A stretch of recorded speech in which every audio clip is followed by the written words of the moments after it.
こんにちは、ワクシン鉄道チャンネルです。本日の動画は宇都宮 LRT ライトラインの開業1ヶ月後の浮き彫りになってきた課題、問題とその対策について解説していきたいと思います。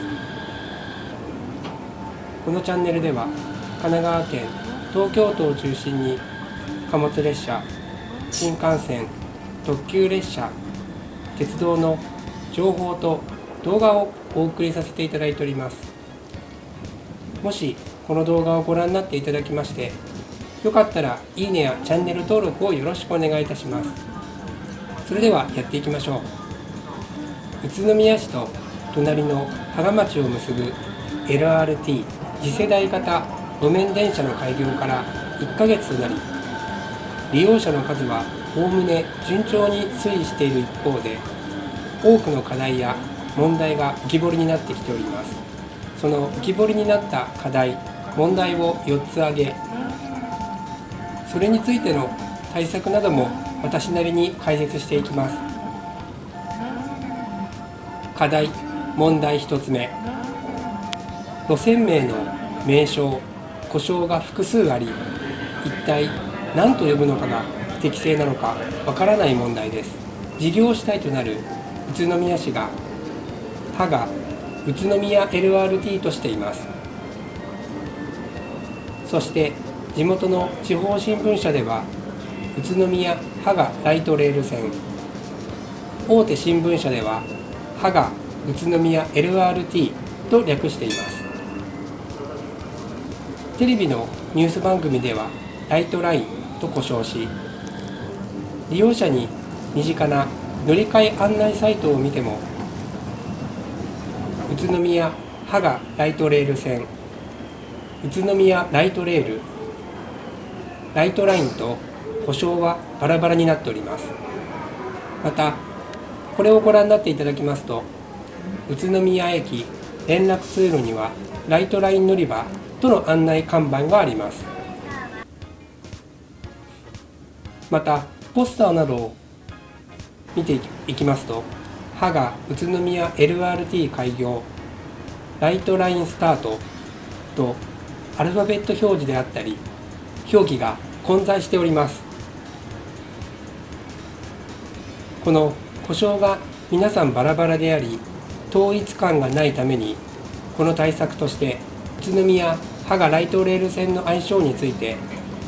宇都宮市は2023年9月14日の市議会建設常任委員会でライトラインに統一する考えを明らかにしております。芳賀町などと協議し、早期に統一使用したい考えだそうです。課題と問題点その2。自動車とライトラインの接触事故が1ヶ月で3件が発生しております。1件目は現場近くの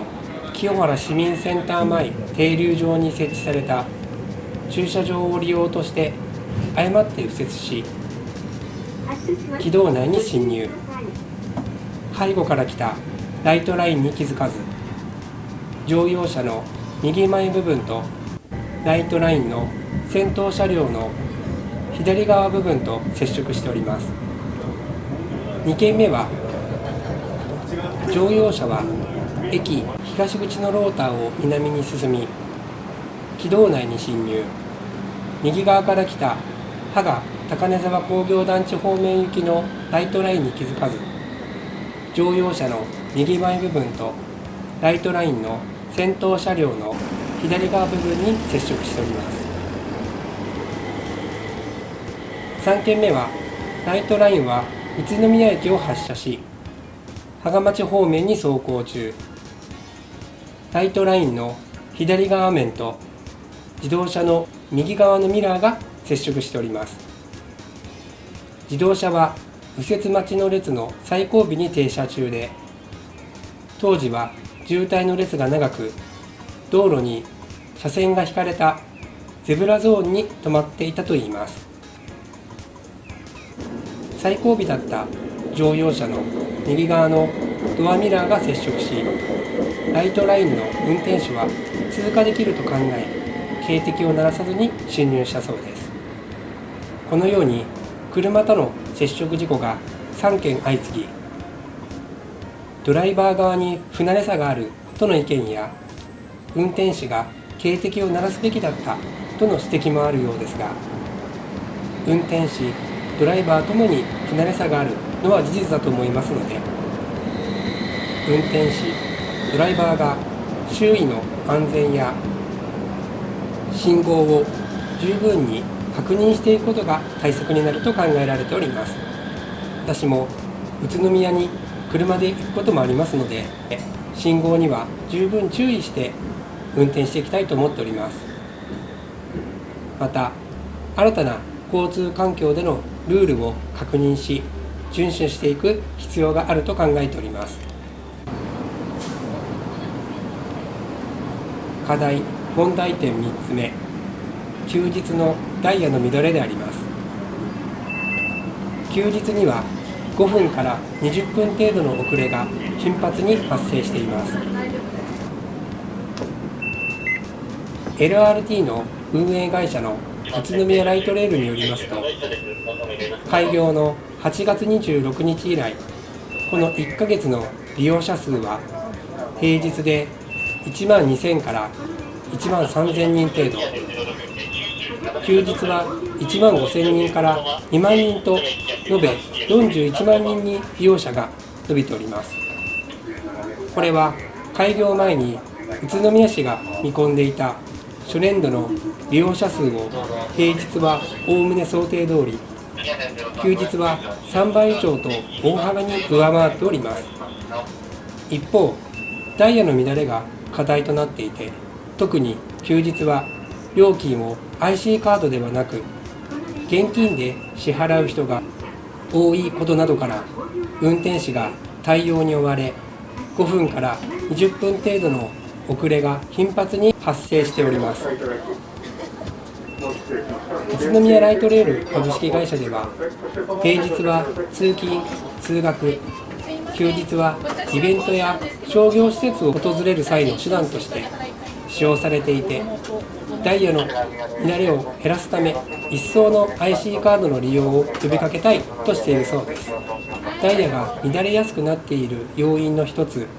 休日は IC カードで料金を払う乗客が減り、現金払いの人が増えるためです。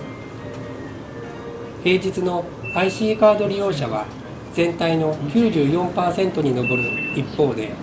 休日は 87% 前後と平日より6ポイントほど低くなっています。買い物などで乗る現金払いの乗客が増えるためだとしています。ライトラインで現金払いをする際は、前方の運転手の横にある運賃箱に投入しますが、料金表での金額の確認や両替に時間がかかり、運行の遅れにつながっているということです。私たち利用者もスムーズな支払いに協力するなどして、ダイヤの乱れをどう解消していくのかが課題となっております。私たちができる対策としては、やはり IC カードの利用をすることによりスムーズな乗降をすることだと思います。また、現金払いの時は少し分かりづらいので、駅の看板等を見て乗車されるのが良いかと思っております。宇都宮駅東口行きです。課題問題点4つ目、ライトラインの軌道のすぐ南側に位置する小学校では、軌道をまたいで登下校する児童が多くいらっしゃり、交通指導員が見守りますが、保護者や近隣住民からは何かに夢中になって事故に遭わないかと不安を抱いているようです。小学生のお子さんを持つ親御さんであれば、そのように考えるのは当然かと思います。ですので、お子様によく注意して渡るように心がけるよう指摘していただくのと同時に、ライトラインの運転手さんも特に注意をして走行することが必要ではないかなと考えております。また、ライトラインが平日の利用者が順調に推移している主な要因は、通勤・通学に活用されていることが挙げられます。このうち沿線に大規模な工場がある大手自動車メーカーは、従業員のための通勤用バスを宇都宮駅との間で1日往復およそ60本運行しておりましたが、開業後はすべて取りやめ、ライトラインでの通勤を進めております。また沿線の高校や中学校でも、これまでは自転車で片道30分以上かかっていたり、保護者の車での送迎をしてもらったりしていた生徒が多くライトラインを利用するようになっているようです。さて、いかがだったでしょうか。本日は開業1ヶ月を迎え、浮き彫りになっていた問題点と対策についてお伝えさせていただきました。1点目、路線名の名称・故障が複数あり、何と呼んでいいのかわからない問題。これは宇都宮市が9月14日にライトラインに統一する考えを明らかにしました。問題点2つ目、自動車とライトラインの接触事故が1ヶ月で3件発生しております。これはドライバーと運転手の不慣れさがあるかと思いますので、よく新しい交通環境でのルールを守り、周囲の安全や信号をお互い十分確認していくことが対策になると考えられております。3つ目は休日のダイヤの乱れです。これは休日には現金払いの方が多くいらっしゃいますので、利用者の私たちにとって極力 IC カードを使用したり、現金で支払う前には看板などでよく確認することが必要かなと考えております。課題問題点4つ目、